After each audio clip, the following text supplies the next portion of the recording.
Bonjour les troisièmes. Alors, première vidéo enregistrée de cette semaine. Vous avez remarqué qu'on a fait une classe virtuelle pour préparer le débat et pour pouvoir essayer de mettre en commun les différentes questions qu'on a pu justement soulever concernant le rôle de l'Assemblée nationale et des députés.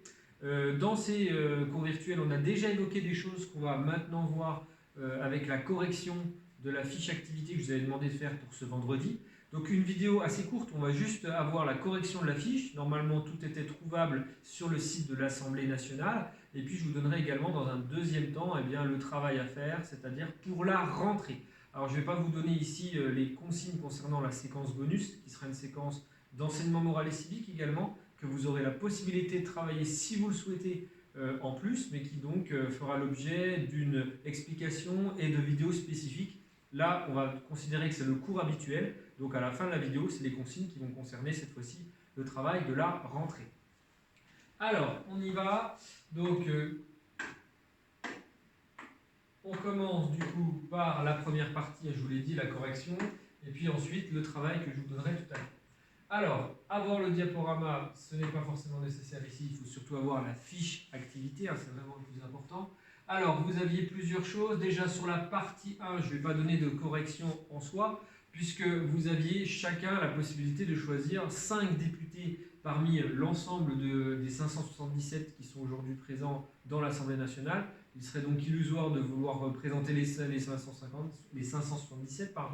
Donc vous deviez absolument par contre retrouver des députés qui étaient présents dans les différentes zones que j'ai représentées ici dans l'hémicycle. Normalement, ce n'était pas très compliqué. Vous aviez, une fois que vous aviez sélectionné un député, plusieurs onglets qui permettaient de savoir comment ils travaillaient, ce qu'ils avaient fait. Et dans la fiche d'identité, vous deviez indiquer un certain nombre de lois dont ils étaient l'auteur, ou en tout cas le rapporteur, et puis également des positions de vote par rapport à d'autres lois cette fois-ci. C'était plutôt simple, il suffisait juste de bien suivre les indications. En ce qui concerne la deuxième fiche, elle était un peu plus technique, puisque là on allait étudier une loi en particulier, donc un projet qui s'appelait Équilibre des relations commerciales dans le secteur agroalimentaire, donc une loi qui a été au bout, c'est-à-dire qu'elle a fini son cheminement de construction il y a de cela quelques temps, et donc ça nous permettait de voir un certain nombre de choses qui se passent lorsque l'on crée une loi. Alors déjà dans un premier temps, le nom du projet de loi, c'était simple, c'était le même nom. La date de dépôt était disponible dès le moment qu'on était sur le projet de loi, donc c'était le 1-02-2018, donc voilà, c'est une loi qui date un petit peu. La première lecture de l'Assemblée était également le 1-02-2018. Les députés qui ont été rapporteurs de ce projet de loi, c'était Jean-Baptiste Moreau et Laurence Maillard-Méhaignerie. D'accord. Ensuite, vous aviez un amendement à trouver qui était l'amendement CE 1352. Alors, l'amendement qui était présent ici était assez simple à trouver, il était dans les premiers dans la liste des amendements qui étaient disponibles. Vous aviez pu voir normalement qu'il s'agissait d'un amendement proposé pour remplacer en fait un mot dans une phrase, c'était donc remplacer livré sur le territoire français par distribué sur le territoire français. Donc ici, c'était donc l'objet de cet amendement. Un deuxième, il a été rejeté, c'est-à-dire que vous aviez l'information qui était donnée à côté du titre finalement de l'amendement, c'est-à-dire il était marqué rejeté.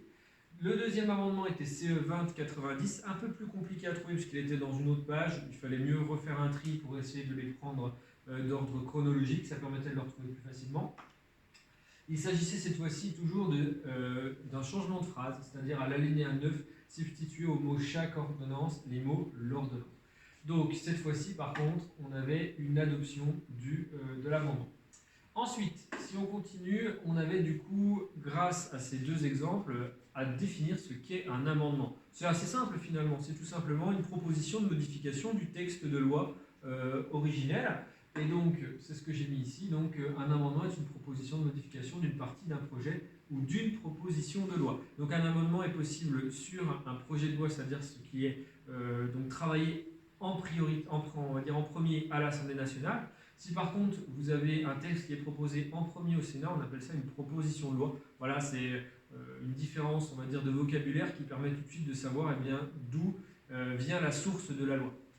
En ce qui concerne l'amendement, c'est donc une tentative de modification. Il peut y en avoir énormément, des centaines, hein, sans problème. Il suffit, dès le moment qu'on veut modifier ne serait-ce qu'un élément de ponctuation, hein, un point, une virgule, ça a des conséquences. C'est-à-dire que chaque mot peut être interprété différemment, et c'est donc quelque chose d'assez technique qui peut prendre du temps.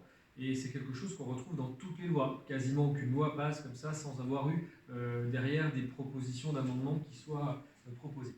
Alors, après la première lecture à l'Assemblée où le texte est lu, c'est au Sénat, puisqu'on a donc une navette qui se fait entre l'Assemblée nationale et le Sénat. Comme ici, on a commencé à travailler dans ce texte à l'Assemblée nationale. Une fois qu'il est validé par la majorité des députés, il est envoyé cette fois-ci au Sénat, qui vont donc faire tout simplement le même travail que les députés, sauf que cette fois-ci, ce sera au Sénat. Alors, à quelle date? Le 30/05/2018. Donc là, on se rend compte déjà qu'il y a eu quelques lois qui se sont passées entre le dépôt de la première lecture, la première lecture de la loi, du projet de loi, et la date où il a été envoyé, cette fois-ci, ce projet au Sénat. Donc on a donc quelques mois de travail déjà qui sont représentés. Alors, qui est le rapporteur? Alors, il y en avait beaucoup dans cette partie-là. J'en avais demandé qu'un, donc j'ai mis le premier, donc Michel Raison, ça pouvait être un autre. Il y en avait plusieurs, plus de deux en tout cas. Quelle est la fonction? Il était sénateur, puisque ici nous sommes au Sénat, c'était vraiment ce que j'attendais de vous. Pas forcément dans quelle commission il siège, ce qui comptait c'était vraiment son statut, c'est un sénateur. Alors, après les deux lectures, le texte de loi est utilisé dans une commission. Il s'agit d'une commission mixte paritaire. Donc, une commission mixte paritaire qui réunit des députés et des sénateurs qui vont essayer de se mettre d'accord. Ça intervient quand on a vraiment une difficulté à pouvoir réussir à mener un projet de loi ou une proposition de loi au bout. Et donc, ça permet à un moment donné de trancher, de réussir à trouver des solutions. Alors, cette commission a-t-elle donné son accord? Oui, du coup, on a pu passer à l'étape suivante.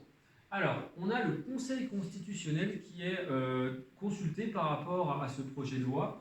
Et donc, plusieurs élus estimaient que le projet n'a pas été mené à bien en respectant toutes les règles, notamment les règles démocratiques. C'est-à-dire qu'à quelques moments, il y a eu des modifications de certaines phrases ou de certains paragraphes du texte de loi après le vote, et donc après une validation de la majorité des députés. Donc, certains députés se sont donc là en disant à un moment donné on a voté, on a dit que ça devait être comme ça et finalement ça a été changé.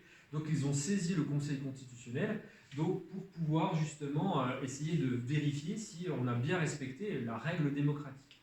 Donc le Conseil constitutionnel a statué que la loi était partiellement conforme. On a remarqué partiellement, ça veut dire qu'il y avait quand même des irrégularités, mais des irrégularités qui n'étaient pas non plus suffisantes pour considérer que cette loi devait être annulée, devait être cassée. Et donc au final, le Conseil constitutionnel a considéré qu'il fallait adopter la loi dans tous les cas. Alors, ensuite, il fallait me dire du coup quel est le rôle du Conseil constitutionnel en France, donc je viens de vous le donner. Donc là, on a une nouvelle définition, donc là, vous pouvez la noter dans votre cahier. Conseil constitutionnel, organisme chargé de s'assurer que les lois respectent la Constitution de la Ve République. C'est un organisme qui permet de garantir que la démocratie est toujours bien respectée, que les droits des citoyens restent fondamentaux, surtout ceux concernant la liberté, ceux concernant l'égalité, la possibilité de voter, ce genre de choses. On imagine bien qu'il suffit d'une élection où un certain parti puisse prendre le pouvoir et puis derrière être majoritaire à l'Assemblée et se mettre à voter des lois qui soient considérées comme anticonstitutionnelles, c'est-à-dire qui remettraient en cause nos libertés, nos droits les plus importants qu'on avait de base inscrits dans notre Constitution, c'est-à-dire des droits vraiment fondamentaux. Eh bien, en respectant les règles de l'Assemblée nationale et du Sénat, ces droits fondamentaux pourraient être bafoués. Le Conseil constitutionnel a valeur de garantie, c'est-à-dire qu'il va permettre derrière de regarder ces lois et de dire à un moment donné si oui ou non eh bien, elles sont conformes à la Constitution. Donc les députés peuvent très bien accepter une loi qui derrière va être rejetée par le Conseil constitutionnel qui va dire non, désormais là on est contraire à la Constitution, donc il faut recommencer. Ça ne marche pas, c'est pas parce que vous êtes tous d'accord ou majoritairement d'accord que ça passe, il faut quand même qu'on respecte un certain nombre de droits fondamentaux. C'est une sécurité supplémentaire pour défendre les droits des citoyens dans notre République. Alors voilà, donc la fiche est maintenant corrigée, vous avez rajouté certainement des informations dans le cahier. Je vous rappelle, comme je vous l'ai dit dans la classe virtuelle précédente, qu'on va mettre en pause la séquence de MC maintenant, puisque c'est quand même une séquence que je préférerais travailler avec vous en classe, puisque j'aimerais bien avoir plus d'interaction et que la classe virtuelle ne permet pas forcément de pouvoir le faire. Donc on va mettre cette séquence en pause et je vais maintenant vous donner les consignes que vous devez respecter pour la rentrée. Hein, comme je vous l'ai dit au début de la vidéo, je ne donne pas les consignes concernant le travail optionnel des vacances. Pour la rentrée, vous devez absolument donc terminer la correction, ça je pense que vous l'avez compris. Vous devez également télécharger le PowerPoint qui est désormais disponible dans l'espace de travail sur la séquence d'histoire, la 5e République en France entre 1958 et 2007. Donc ce diaporama, ce PowerPoint est disponible, vous devez le télécharger pour l'instant, c'est suffisant. Les prochaines consignes seront données seulement le lundi 26. Je ne veux pas vous donner de devoirs maintenant parce que sinon ça va se court-circuiter avec le travail optionnel que je voudrais vous donner de base.